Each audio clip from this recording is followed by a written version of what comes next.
So recording. Come on, yeah. All right, I'm just gonna do it on a plane. Just the easiest thing. I'm gonna slap on the wireframe so we can see how many segments.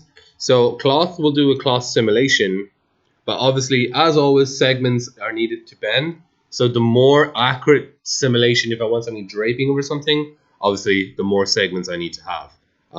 And how much or how little, that's kind of like, yeah, like how long's a piece of string? How much do you want to use? So I'm just gonna make a box here for this to fall on. Or maybe make a sphere as well. Get some nice drapey shapes. Okay. Convert to editable poly, and let's attach that sphere. So do the one thing. Okay, cool. So the way simulation works is you have something called a collision object, and you can have multiple collision objects. You can have loads of collision objects. I am going to set this as the collision object, and this is the cloth object. So it will simulate this as cloth, and that as what the cloth will collide with. It will only collide with things you tell it to simulate collision with. So let me put a cloth modifier on this. Oh. Cloth, sweet. And then you go to object properties, and we've got plane 001. Oh my god, this is inactive right now. I'm going to set to cloth, so it knows to be cloth. These are a bunch of settings, but there are also presets for, like, cashmere, cotton, heavy leather, polyester, rubber, blah blah blah. So depending on the kind of simulation you want to do, you have presets in here. So I don't know how much people know about cloth, but I would say silk would have a lot more small details and ruffles and hang a lot more, as opposed to rubber would stick together and have a little more tension on it. So it depends what you want to have. I'm just going to use default for now. So this is cloth. I can add objects to the simulation, and I can add that box, and the box will be a collision object. I'm going to leave everything as default. Normally I would change a few things, but I'm going to leave everything as default, and we'll see. You can also have it cut the cloth, so you can have the cloth ripped to bits. So that should be okay. What I always do, I hope they fixed it. They might have fixed it, but we'll see. I always hit OK, and then I go back in again and just check them again. That is a cloth, and that is glitch. Okay, they might have fixed it. Because in the old Macs, sometimes whenever you hit OK, it would like deselect, and you had to go back in and do it again. You'd simulate, and it wouldn't do anything. So then all we need to do is, I never remember which one it is. Let's do a simulate and see what happens. Oh my lord. Damn it. Gotta wait for it. I should moved it too high. I need to move it down lower. Oh, you're the worst. Let's do a simulation from here. No. So it will simulate from like your original cloth point, which is kind of annoying. Plane, you are cloth, add objects, box, you are a collision object. Are you fine? Fine, okay. Simulate. Come on. Come on. Come on. Come on. Oh! Right? It's pretty good. So remember I said there were some settings I would change? It's for this reason. By default, it kind of, especially on corners and stuff, will clip through it a little. So it's kind of annoying. And anytime you can turn off the simulation. What I usually do whenever I have something that I like, especially if I'm not animating it, I'll make like a copy of it and just convert that copy. Oh, sugar. Sorry. I will convert it to editable poly and then make a copy and then delete the editable poly. And then you can resimulate if you want to. So you need to do like edit poly to like lock that in, if that makes sense, because that's just a simulation. So I'm getting rid of that. And let's tweak that thing. So set initial state. What? Reset state. There we go. And object properties again. And so on the plane, let's make that rubber crack. And then on the box, what I would do to change this stuff, it's this depth and offset. So depth is like, if you hover over it, it shows you, doesn't it? It used to. Come on. Come on. Oh, come on. Okay, whatever. Depth and offset are basically like just the distance that it kind of starts the collision calculation from. So right now, it starts collision calculation on contact, more or less. And it can expand that so it's a little off the surface. So if you look underneath, it's like hovering over the surface a little. But I actually want that because I don't want it to clip through. So we can do that. The other option is I give my cloth a lot more segments, so it's a lot more accurate. Either will work, but if I'm cheapo, let's try that now. Simulate local. It's very slow. It gets slower. What? It gets slower. No, you're just. So I don't know if you can see that. It's like starting from a lot further out now. So like it's as if the ball is a lot bigger than it is. Oh no, because I changed to rubber. Oh no. I forgot that's what rubber does. Oh no. Alright, no rubber. So reset state. So that's one way. Let me just go back and just change that away from rubber. Where is presets? Default. Okay. Now another thing I can do, let me just remove that cloth. I don't know why I changed all that. It's going to remove it anyway. Let's make that 90 degrees. So if this is for like drapes and stuff, this might be useful for you for this.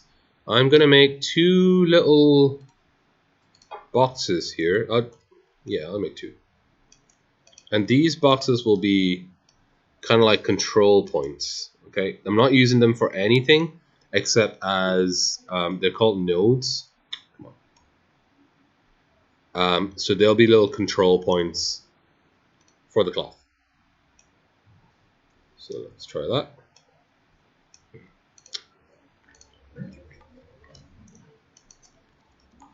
Are they here? And I'm just gonna put them right there. Okay, and this one right here. Cool. So cloth again. Oh dear. Oh tab. Hello.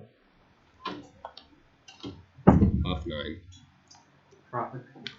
So again, object properties. This is a cloth. Let's add the other thing. Oh no, it was box 01, wasn't it? This is why you name your shit. So that'll be a collision object. Planes there. Collision object. Cool. And then if I open up cloth, there's this group thing. And it allows me to select certain vertices as groups. So I can do all of these. And I can make that a group. And I'll call this top of curtain.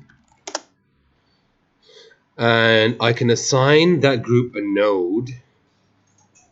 Where is assign node? No one see it? Oh, here. Node to top. Did I click? Come on. So you just click node and you click that, and then does that work? I think that worked. Yeah, it is. You can see it says node to box. And what that means is those vertices will follow that box and what that box does. And we'll see, hopefully, what that does. Okay, cool. So go back to the cloth. And let's do a little simulate local.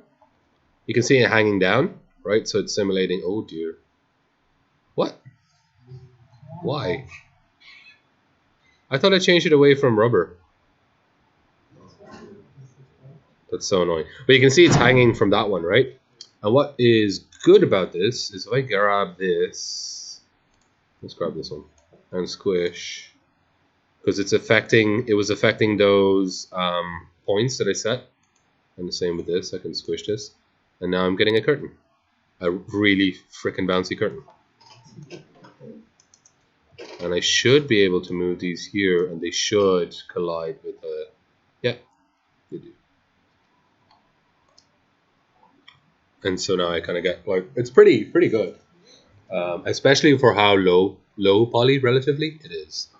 And then whenever you're done, obviously stop the simulation and then edit poly. And then you have that. Now the final cool thing you can do with this is so let's make a let me do a box.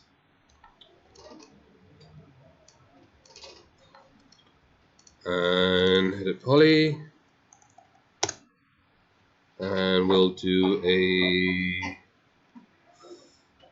what will we do? Actually, we don't even need edit poly. Let's just do a chamfer straight away. Let's do a little, do a little chamfer. And where's the amount? There we go.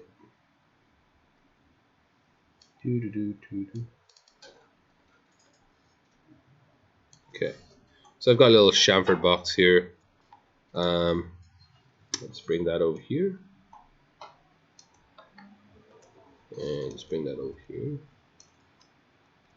Cool. That should be okay. Well, let's do a cloth on that again. And object properties, that's a cloth. Add objects, add the other collision object, box 01, that is a collision object. But also in the cloth itself, I can do pressure. And pressure is inside the mesh. So it'll bump it up, and this is basically how I make pillows. So let me bump up the pressure here. I don't actually know how much I want to bump it up, but we'll see. So it's at 9. Let's simulate that. Woo. So it's kind of fluffy pillow. It probably needs a bit more pressure. Oh, it needs a segment here, otherwise it can't drape. So you can see what's kind of. So at any point you can stop simulation. Now I've got like a little fluffy pillow. Obviously, with more segments, it would, deform more and look more clothy. Let's try. Let me reset that. I don't know if I can add more segments here. Let's try Turbo Smooth. Let's see whether that affects it. Yeah, it seems to. That's good. Yay. Yeah. All of this I would texture before doing any simulation.